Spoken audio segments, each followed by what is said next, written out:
El sábado 26 de agosto tenemos una cumbre de misiones aquí abajo de 4 horas de duración, junto con los hermanos de Bethany. Esta iglesia Bethany que usted ve aquí tiene 59 años de existencia, de que Dios les permitió abrir, 59 años, y ellos han sido una iglesia misionera. Yo soy parte del staff y hay muchos recursos que entran a la iglesia y que van a diferentes misiones en Ucrania, en Eslovenia, ya no es Checoslovaquia, ahora es Eslovaquia o Czech Republic, en Senegal, en Etiopía. Tenemos 8, 9, 10 diferentes misioneros. Entonces, ya tenemos un grupo, comuníquese con Dani, el grupo de misiones, el equipo de misiones, comuníquese con él para estar presentes en esa cumbre de misiones el sábado 26 de agosto de 8 a 12, de 8 de la mañana a 12 del día. Y vuelvo a retomar el discipulado de liderazgo para varones que nos fue también en la primera etapa. Vamos a retomar el discipulado de liderazgo para varones los sábados a las 7 de la mañana a partir de septiembre. A partir de septiembre, porque no podemos antes, porque estamos, gracias a Dios, llenos de actividades. Y bueno, ya dijo mi querido Andresito, vaya a la mesa de materiales. Yo con mucho cariño le preparo cada domingo un material para su edificación. El día de hoy tiene usted el comentario sobre este maravilloso capítulo 17 del libro de los Hechos que vamos a exponer en unos momentos y que se llama Al Dios no conocido, y otros materiales ahí muy valiosos para su edificación. Bueno, quiero pedirle que abra su Biblia en Hechos capítulo 17, por favor. Hechos 17. ¿Sí dije Hechos 17 primero? Luego decimos cosas, nos equivocamos, los predicadores aquí de repente, todos. Gracias a Dios aquí estamos con un privilegio abrir la palabra de Dios, ¿verdad? Y antes de ir a Hechos 17, déjeme leerle un pasaje, por favor. Usted no lo busque, yo se lo leo. Que tiene que ver con el mensaje de hoy, que tiene que ver con nuestra actitud al venir a la iglesia. Sí, se lo voy a leer. Dice así: porque como desciende de los cielos la lluvia y la nieve, y no vuelve allá, sino que riega la tierra y la hace germinar y producir, y da semilla que siembra y pan al que come, así será mi palabra que sale de mi boca, no volverá a mí vacía, sino que hará lo que yo quiero y será prosperada en aquello para que la envié. Esta es nuestra motivación de venir a la iglesia, hermano. Venir a nutrirnos de la incorruptible palabra de Dios, ¿verdad? Esta es una de nuestras responsabilidades, el disponer nuestra mente y mi corazón el domingo y venir y los estudios bíblicos a que se me nutra con la semilla de la palabra de Dios que me hace crecer. Y debe ser nuestra actitud cada que abrimos la Biblia, es una oportunidad. Ahorita estudiamos en la mañana la ley de la cosecha, las cosechas, las semillas que se siembran, lo que se recoge. Hermano, estamos plantando semillas de vida en nuestros corazones con esto. Hay muchos tipos de semillas malignas allá afuera. Y usted viene aquí a plantar estas semillas a sus hijos, a usted, para nutrirse de la palabra de Dios. Es responsabilidad de nosotros venir con esta actitud a la iglesia, de venir a ver la palabra de Dios, qué Dios nos dice y cómo lo podemos aplicar a nuestras vidas. Ya casi un año de que comenzamos este maravilloso libro de los Hechos de los Apóstoles y del Espíritu Santo, un libro de transición entre el judaísmo y el cristianismo. En 2 o 3 semanas voy a dar un resumen general de lo que hemos visto, muy sencillo, para volvernos a retomar todo lo que hemos enseñado, ¿verdad? Entonces, nos encontramos la semana pasada, vimos que Pablo estaba en su segundo viaje misionero en Berea, y en donde estaban estos judíos bereanos que checaban la palabra de Dios y que dice la Biblia que tenían un hambre por escudriñar las Escrituras, ¿verdad? Entonces, comenzamos ahora con el capítulo 17 y vámonos desde el verso 13, vamos a terminar todo el capítulo, voy a ir leyendo porciones y las vamos a ir explicando. Hechos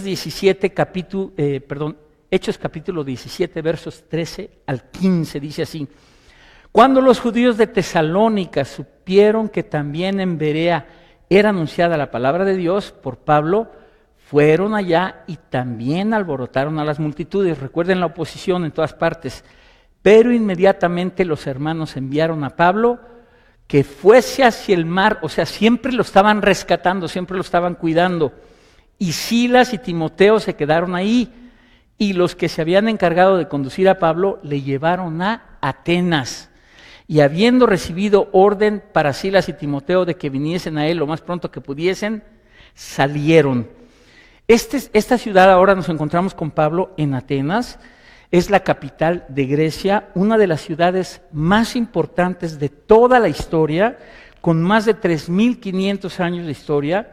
Atenas era el centro cultural donde vivieron los más grandes filósofos, los más grandes artistas, los más grandes escritores de la antigüedad. Era la capital del arte y la cultura griega y de toda Europa del Sur, la ciudad más importante de Grecia. Y ahí en Grecia la gente estaba entregada a la idolatría. Ahorita lo vamos a ver. ¿Sí? Dentro de la arqueología, le quiero dar unos detalles acerca de Atenas. Dentro de la arqueología maravillosa que tiene Atenas encontramos el Partenón, ¿sí? Encontramos el Parlamento helénico y el Estadio Panatinaco, que es donde se llevaron a cabo los primeros Juegos Olímpicos de toda la historia. Todo esto ahí lo tenemos en Atenas, ¿verdad? Ahora, en relación a la idolatría, todos los pueblos de la tierra han heredado estas prácticas, todos absolutamente. Ahorita vamos a ver cosas maravillosas acerca de cómo Dios en Génesis 10 empezó a colocar a las gentes en todos los continentes y por qué están en donde están, ¿verdad? Y todos adoptaron y heredaron estas prácticas de adorar diferentes dioses. No lo busque, pero ya en Josué 24:2 dice que desde antes de Abraham, escúcheme, que desde antes de Abraham ya se adoraban otros dioses en todas partes. Y Dios advierte a Israel contra la idolatría, a no contaminarse con el resto de las naciones, y nosotros vemos en la Biblia que Israel se contaminó y siguió prácticas paganas. Antes de adentrarnos en este capítulo, le quiero decir de qué dos maneras Israel se metió a seguir las prácticas paganas y cómo entraron en la idolatría. Trataron de adorar a Jehová haciéndose ídolos que representaban en su manera de ellos a Jehová, y así vemos el becerro, una rana, un animal. Así ellos decían, pues vamos a hacernos una imagen para tener una imagen de Dios, ¿verdad? Y todos tenemos una imagen de Dios. Yo recuerdo antes de conocer a Cristo de niño, pues es lo que me enseñaron, y yo veía allá arriba un viejito barbón con un bastón y con una cosa para castigar. O sea, todos nos hacemos una imagen. Entonces abandonaron a Jehová y lo cambiaron por otros dioses. Y nosotros vemos esta idolatría que vamos a empezar a describir aquí desde el verso 16. Ya estando Pablo en Atenas, mire lo que dice. Voy a leer del 16 al 21. Mientras Pablo los esperaba en Atenas, a Silas y a Timoteo, su espíritu se enardecía viendo la ciudad entregada a la idolatría. Ahí está. Así que discutía en la sinagoga con los judíos y piadosos, y en la plaza cada día con los que concurrían. Y algunos filósofos de los epicúreos y de los estoicos disputaban con él. Y unos decían, ¿qué querrá decir este palabrero? Y otros, parece que es predicador de nuevos dioses, porque les predicaba el evangelio de Jesús y de la resurrección. Y tomándole, le trajeron al Areópago, diciendo, ¿podremos saber qué es esta nueva enseñanza de la que hablas? Pues traes a nuestros oídos cosas extrañas. Queremos pues saber qué quiere decir esto, porque todos los atenienses y los extranjeros residentes ahí, fíjese la característica, en ninguna otra cosa se interesaban, sino en decir o en oír algo nuevo, ¿verdad? Y vemos aquí nosotros que Pablo ardía en Atenas al ver la idolatría, y quiero decirle que todo este pasaje tiene que ver con algo maravilloso, y yo quiero que usted vaya comenzando a memorizar pasajes claves. En 1 de Pedro 3:15, este es un pasaje para que todos lo entendamos y lo tengamos en nuestro corazón. En 1 de Pedro 3:15 dice que tenemos una responsabilidad de estar siempre listos, de estar siempre preparados, dice así, para presentar defensa con mansedumbre y reverencia ante todo aquel que nos demande razón de la esperanza que hay en nosotros. Se lo traduzco, se lo parafraseo. Estar siempre preparados para darle respuesta a toda esa gente que llega y te dice, y tú que eres cristiano, ¿por qué el diablo existe? ¿Por qué esto? ¿Por qué el mal? ¿Por qué un niño una bala la atraviesa? ¿Dónde está Dios? Y tenemos que dar respuestas, hermano. Y no puede haber cristianos que no estén preparados. Esta es la preparación más poderosa y más maravillosa que existe. Al doctor Armando Alducin Fletcher, cuando lo conocimos, nos impactó. Es que se sabe todo y lo único que ha hecho es estudiar la Biblia. Háblale de leyes, de genética, de arqueología, de geografía, de lo que quieras. Aquí está todo. Por si lo sabe, en Colosenses dice que aquí se encuentra, escuche, todos los tesoros de la sabiduría y del conocimiento. Aquí, en Cristo. Para que usted tenga amor por la palabra de Dios y por cada que se predica, por cada que hay un estudio, vaya usted con pasión para aprender más, para crecer. Esto está dentro de ti, hermano, dice Pablo a Timoteo, no dejes de avivar el fuego que hay dentro de ti, no lo dejes de avivar, hermano. Te enfrías, no lo dejes de avivar.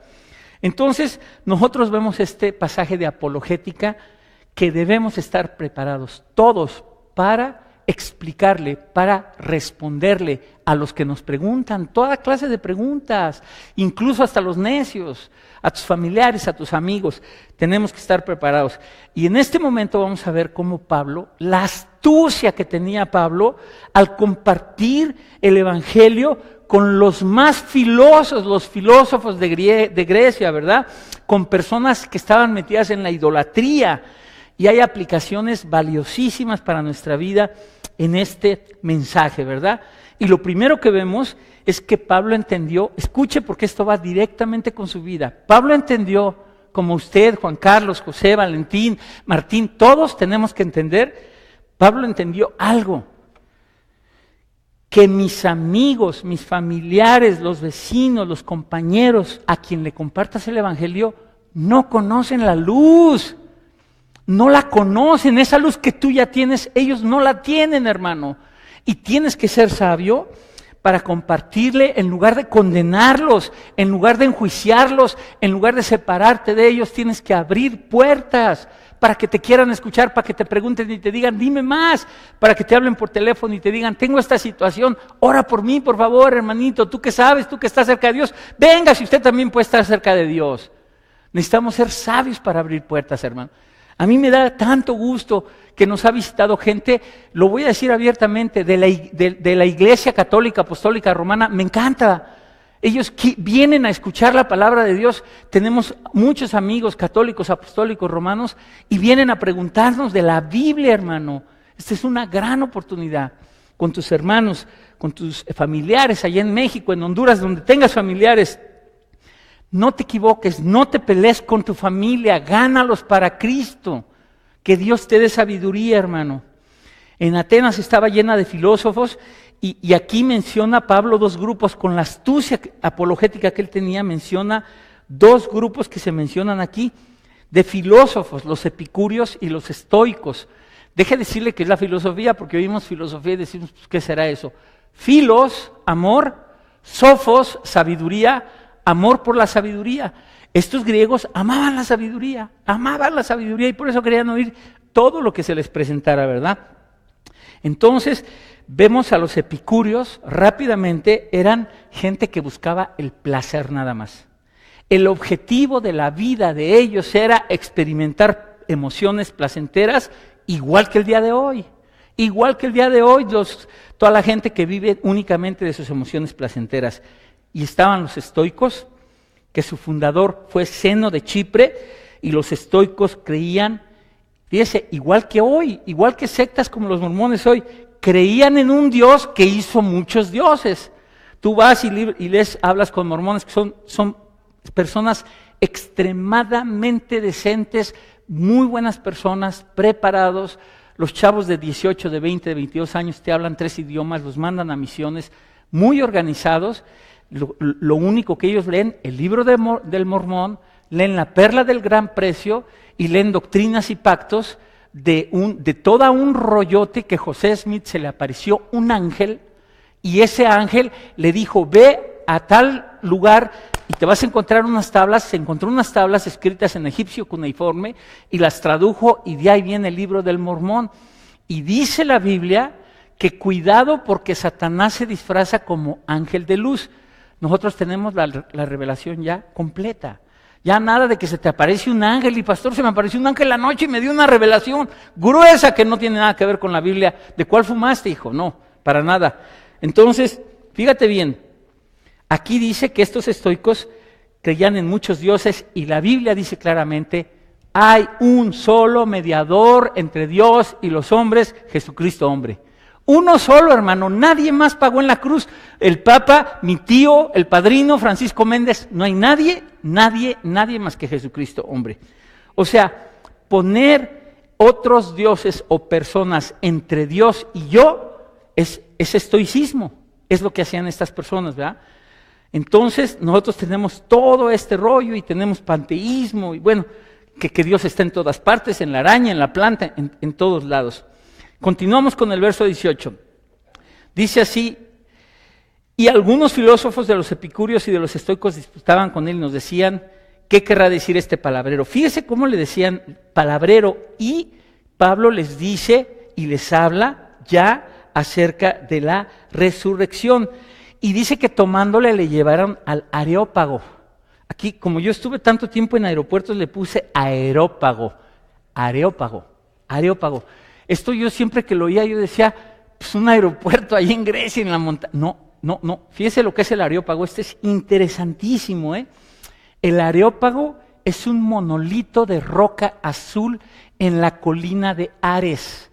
Y no es el lugar, es un consejo de magistrados y gobernantes de la más alta esfera en Grecia que se reunían a tratar todos los asuntos religiosos y educativos de Atenas y de Grecia. O sea, se reunía la crema innata de lo más pesado de los consejos, magistrados, filósofos, artistas, para tratar todos estos asuntos. Estaba en la colina de Ares, en Acrópolis, ¿verdad? Ares era el dios de la guerra. Fíjese, yo quiero que vaya usted uniendo todo esto. O sea, ¿cómo llegaron a los aztecas? ¿Cómo llegó todo esto de Huitzilopochtli y Zacazonap y todas estas cosas? Dioses de la guerra, dios de la lluvia, dios de esto, y sacrificando corazones. Todo esto se mezcló y se expandió por todo el mundo absolutamente. Entonces nosotros vemos en este lugar se reunían los más grandes y ahí se llevan a Pablo. Le dicen, órale, vente con lo más pesado. Y le dicen a Pablo, ¿qué es esta enseñanza que traes? ¿Qué es esto nuevo? Queremos conocer algo nuevo. Ahí nos quedamos en el verso 21. Y aquí viene la parte más fuerte y la parte más preciosa desde el verso 21 al 29, que dice que todos los atenienses querían oír algo nuevo. Ya Pablo en el Areópago, escuche bien, entonces Pablo, puesto en pie en medio del Areópago, dijo, varones atenienses, quiero que desde aquí vaya viendo qué astucia, qué elocuencia, qué sabiduría le dio Dios a este hombre para en medio de esa cueva de lobos, cómo él sale y les comparte el evangelio y creen muchos, Dice, varones atenienses, en todo observo que sois muy religiosos, porque pasando y mirando vuestros santuarios, todos los ídolos que tenían, hallé también un altar en el cual estaba esta inscripción. O sea, tenían uno que decía, al Dios no conocido. Chéquese, al Dios no conocido, al que vosotros adoráis, pues sin conocerle, y a quien yo os anuncio. Fíjese cómo lo une Pablo, el Dios que hizo el mundo y todas las cosas que en él hay, siendo Señor del cielo y de la tierra. No habita en templos hechos por manos humanas, ni es honrado por manos de hombres, como si necesitase de algo, pues Él es quien da a todos vida y aliento a todas las cosas. Y de una sangre, fíjense nada más qué cosas más hermosas, de una sangre ha hecho todo el linaje de los hombres, para que habiten sobre toda la faz de la tierra, y les ha prefijado el orden de los tiempos y los límites de su habitación, para que busquen a Dios, si en alguna manera, palpando, puedan hallarle, aunque ciertamente no está lejos de cada uno de nosotros, porque en Él vivimos y nos movemos y somos, como algunos de vuestros propios poetas también han dicho, porque linaje suyo somos. Ahí en medio del Areópago, Pablo está en pie y les dice, varones atenienses, y les dice una verdad, y los halaga, le dice, en todo veo que sois muy religiosos. ¿Qué dones le dio Dios a Pablo? Elocuencia, sabiduría, astucia, ciencia, discernimiento, conocimiento de la Escritura. Lo primero que hace Pablo es captar su atención y abre puertas. Y les dice, observo que son bien religiosos. O sea, él no llegó a pelearse. Él no llegó a pelearse ahí. Controló su celo, porque el propósito, hermano, es que te escuche tu familia, es que te escuche la gente, es que quieran saber más acerca de Cristo. Y dice, pasando y viendo sus altares, todos los que tenían, dice, vi uno que decía, al Dios no conocido. Esto es interesantísimo, ¿eh? El lugar estaba lleno de altares, de todos, del Dios de la lluvia, todos los que tenían. Y por si acaso se les había olvidado uno, pusieron uno al Dios no conocido.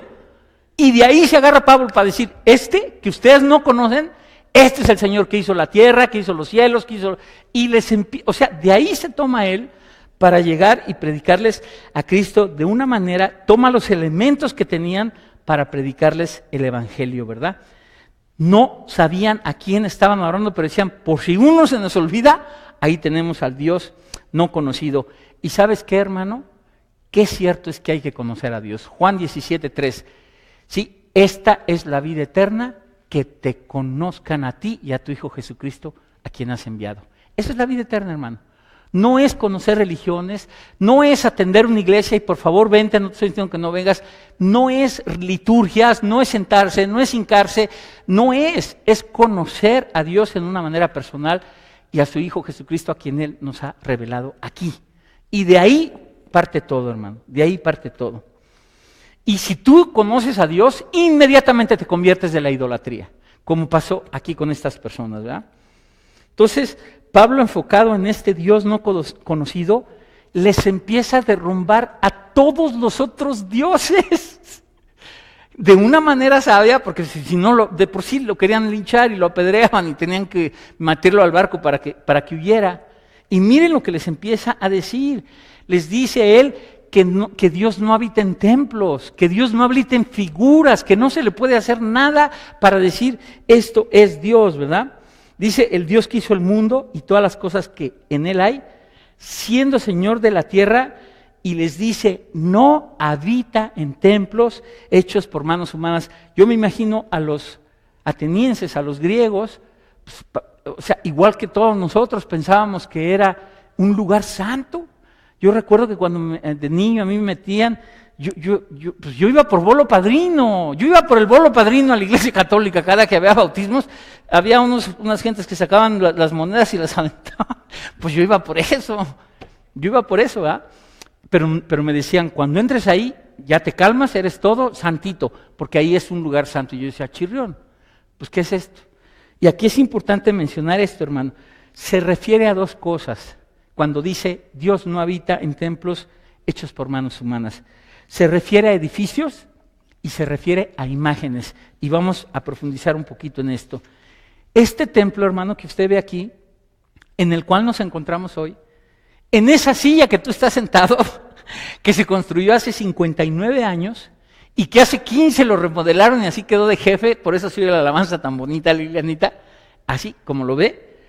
Este templo hay que ser balanceados, hermano, ¿sí? Es un lugar especial, es un lugar creado para que tengamos comunión con Dios, pero no es para venerarlo, es un edificio nada más. Venimos aquí a venerar a Dios, eso es lo importante.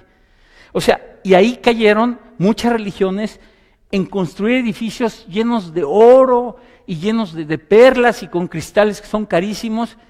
Y no tengo nada en contra siempre y cuando lo hagas con con objetivos arqueológicos o de arte, pero no creyendo que ahí es donde Dios está y afuera no. Ese es el error que tenían ellos y por eso Pablo les dice, no es el templo, ¿verdad? Y qué bonitas catedrales hay por todo el mundo, qué maravillosas construcciones, ¿verdad? Con todo eso que les digo, mármol y el motivo fue incorrecto. Y luego les dice, ni es honrado por mano de hombres, como si necesitase de algo. Véngase por favor al Salmo 115. Yo le aconsejo que antes de compartir este Salmo con algún familiar, primero abra puertas, primero Dios le dé sabiduría para compartirle otras cosas, pero ahorita tenemos que ver este Salmo que habla de las figuras de barro, las figuras de piedra, las figuras hechas por manos humanas. Y mire lo que dice de los versos 3 al 8, Salmo 115, hablando de la idolatría, hablando Pablo de que Dios no estaba en las figuras que ellos tenían, ni en las estatuas que ellos tenían. Mire lo que dice el Salmo 115 a partir del verso 3. Nuestro Dios está en los cielos, todo lo que quiso ha hecho. Los ídolos de ellos son plata y oro, obra de manos de hombres. Tienen boca, mas no hablan. Tienen ojos, mas no ven. Orejas tienen, mas no oyen. Tienen narices, mas no huelen. Manos tienen, mas no palpan. Tienen pies, mas no andan. No hablan con su garganta. Si todavía no se le hace suficiente, mire lo que dice. Semejantes a ellos son los que los hacen y cualquiera que confía en ellos. Es una pieza de barro. Y Pablo, ¿cómo se los lleva en forma magistral hasta demostrarle que ahí no está Dios y que Él no habita ni en templos físicos, edificios, ni habita tampoco en figuras, ni en santuarios, ni en todos esos que tenían, y les dice que Él es quien nos da aliento a todos. Yo quiero decirle a usted el día de hoy, usted no se da cuenta, usted en la noche se va a dormir y usted sigue respirando o le da cuerda por 8 horas para que siga respirando, ¿no, verdad? Usted sigue respirando en la noche. ¿Quién sostiene ese aliento? El Señor aquí lo dice. Él sostiene su aliento, en Él está su vida, Él sabrá cuándo nos lleva y Él sabrá cuántos años nos sostiene aquí. Así de grande, hermano, es el Señor. Imagínense nada más. Y luego viene una declaración increíble.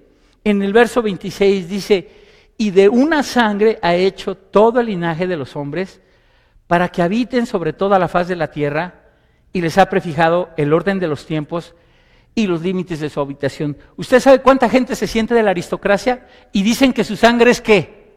Azul, carnal. O sea, charros, rojos, roja la sangre de todos, igualita a la de todos. Y aquí hay una enseñanza maravillosa. Y él les dice eso a esa gente que se sentía, wow, los más altos filósofos, ¿verdad? La raza humana es una sola. Y aquí hay una enseñanza, hermano. ¿Cómo es tu trato hacia los demás? Está fellito, está negrito, pues tú eres blanquito y también estás fellito. ¿Cómo es tu trato hacia el moreno, hacia el prietito, hacia el gordito? ¿Me entiende? Dios nos advierte acerca de sentirnos superiores, hermano. El ser altaneros, el ser orgullosos. Dice la Biblia, lo que le hagas a uno de estos pequeñitos, me lo haces a mí, dice el Señor. ¿Cómo admiramos y tratamos las florecitas? Y a tu hermano le haces cara fea. Es un ser humano por el cual el Señor dio su vida, ¿verdad? El racismo deshonra a Dios, hermano. Y del origen de las razas es profundísimo. Usted se va a Génesis capítulo 6 y ve todo lo que sucede y luego Génesis 9 y vemos que Dios, escuche esto, es precioso, vemos que Dios manda un diluvio, es un juicio tremendo. Nunca había llovido en la tierra. Esto le vuela los fusibles al que sea, y sobre todo a los que no creen en Dios. Nunca había llovido en la tierra.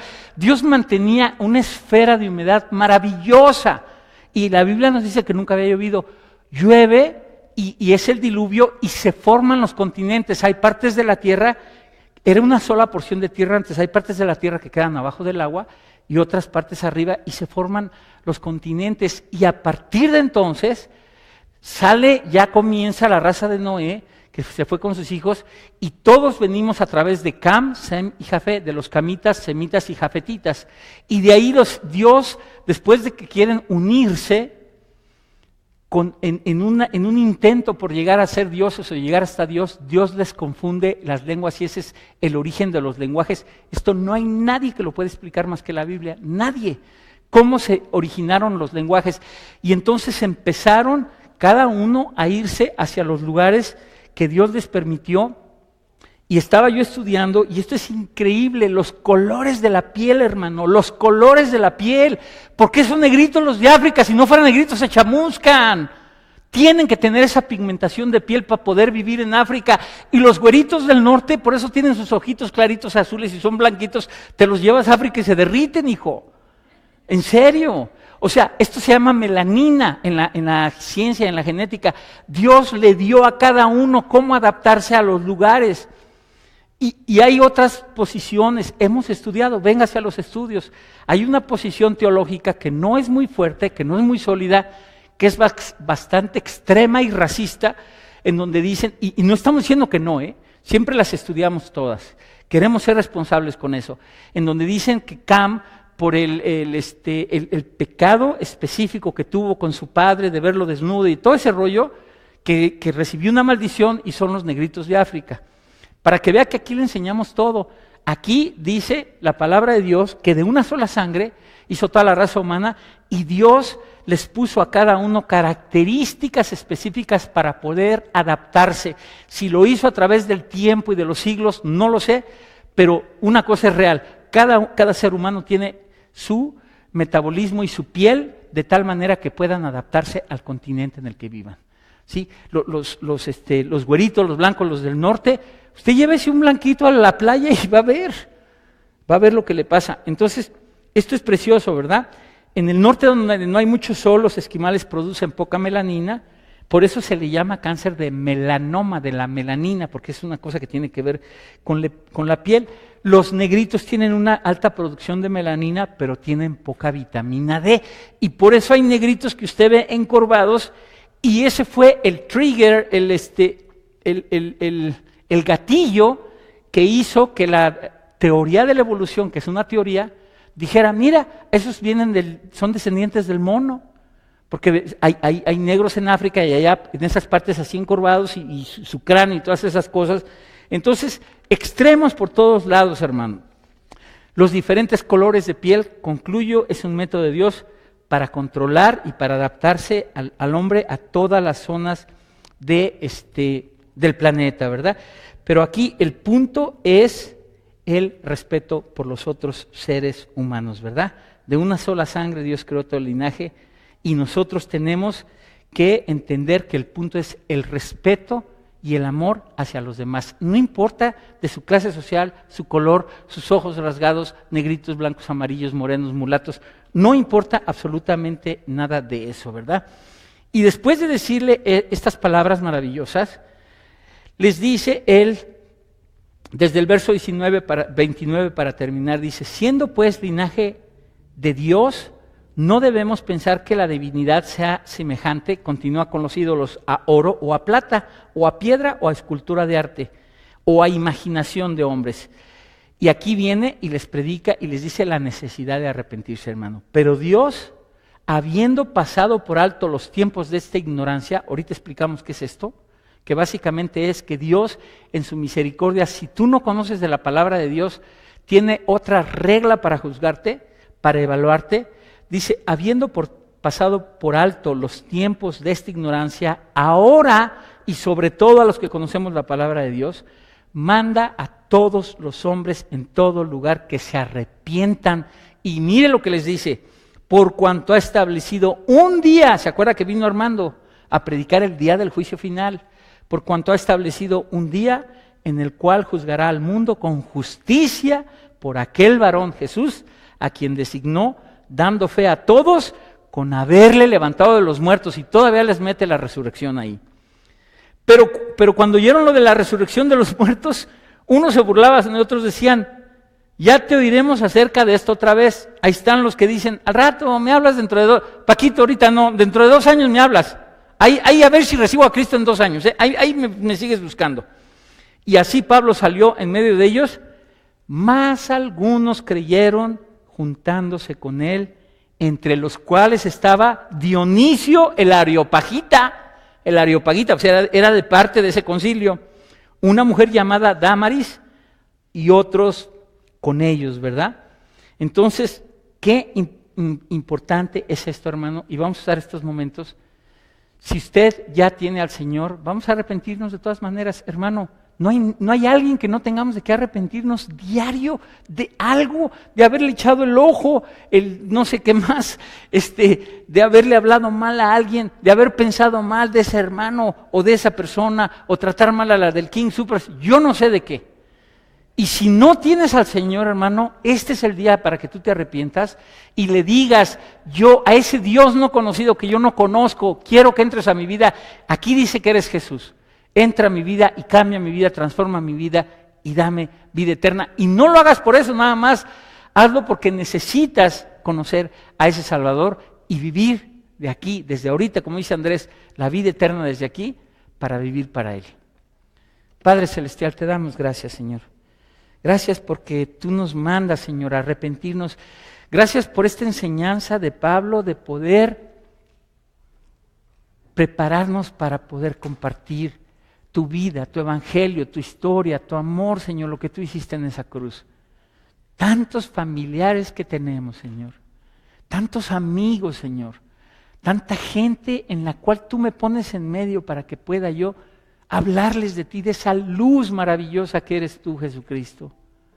Señor, y yo te pido en oración que me des más oportunidades para hablarle a mi familia.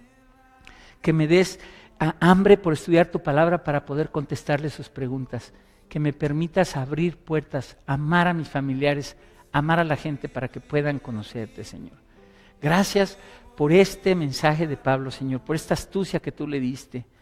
Señor, y a la vez reconocemos que somos seres humanos, somos polvo, Señor. Fallamos todo el tiempo fallamos, Señor. Y muchos de nosotros cada vez nos duele más porque ya no queremos hacerlo, Señor. Queremos cada vez más vivir para ti. Gracias. Gracias porque es tu Espíritu Santo apuntándonos, redarguyéndonos, diciéndonos.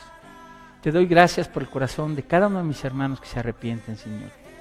Y si hay una persona que no te conoce, Señor, y el día de hoy tú la trajiste aquí para que no salga por esa puerta igual, Señor. Tu palabra dice que no endurezcas tu corazón, escúchame, el día que Él te habla. No te esperes más, recíbelo en tu corazón. Él es el único Salvador, porque no hay otro mediador entre Dios y los hombres que Jesucristo hombre.